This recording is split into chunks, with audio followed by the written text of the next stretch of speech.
Fortaleza, Brazil, 2005. A vibrant coastal city, a growing financial hub, and home to the seemingly impenetrable Banco Central do Brasil. But beneath the sun-drenched streets, a criminal mastermind and his crew were meticulously planning the impossible, to steal over 160 million Brazilian reais, equivalent to roughly $70 million at the time, from right under the nose of the authorities. This is the story of the Fortaleza Heist, a real-life Ocean's 11 that captivated the world. Fortaleza, the capital of Ceará, is a major economic center in northeastern Brazil. The Banco Central do Brasil in Fortaleza wasn't just any bank branch, it was a regional hub holding a massive amount of cash, particularly 50 real notes. Much of it was old currency withdrawn from circulation and awaiting shipment to be destroyed.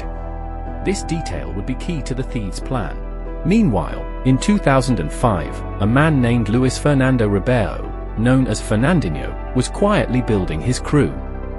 Fernandinho wasn't your typical bank robber. He was a meticulous planner, a charismatic leader, and possessed an uncanny ability to recruit the right people. He assembled a team of over 30 individuals, each with their own specialized skills. There were construction workers, tunnelers who were experts in underground work, accountants, and even some corrupt officials, all motivated by the promise of immense wealth. Fernandinho created a front company, a landscaping business specializing in artificial turf. This allowed them to purchase tools and equipment without raising suspicion, and provided a legitimate reason for their movements in the area. The most incredible aspect of the Fortaleza heist was the tunnel. Starting from a rented house nearly 80 meters away from the bank, the crew spent months digging a subterranean passage. It was a feat of engineering, built without the aid of modern equipment.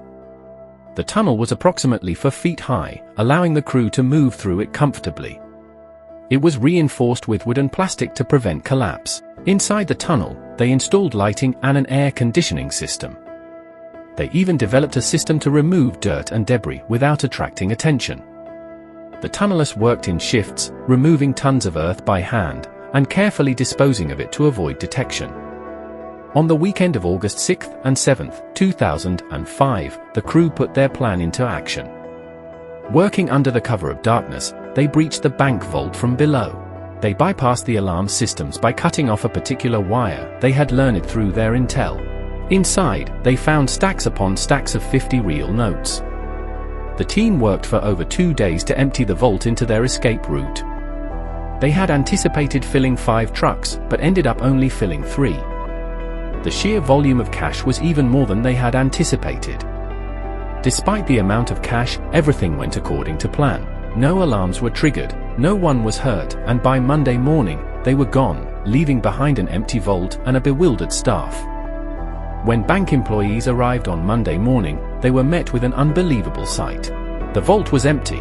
Millions of reais had vanished into thin air. Panic erupted. Police were called in, and the scope of the heist quickly became apparent. The media went into a frenzy. This was the biggest bank robbery in Brazilian history, and possibly one of the largest in the world. The initial investigation focused on the obvious: bank employees. But as they examined the scene, they discovered the hidden entrance to the tunnel. It was then that they realized this was no ordinary robbery, it was a carefully orchestrated operation. The investigation was massive. They followed the trail of money, tracking down those who had suspiciously large amounts of cash.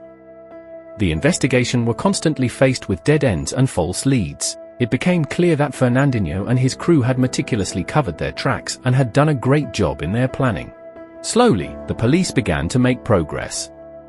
Key members of the crew were identified, tracked down, and arrested. Fernandinho, the mastermind himself, was captured after months on the run.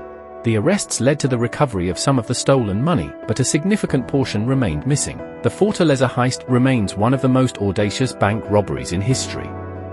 It's a story of meticulous planning, incredible engineering, and the allure of immense wealth.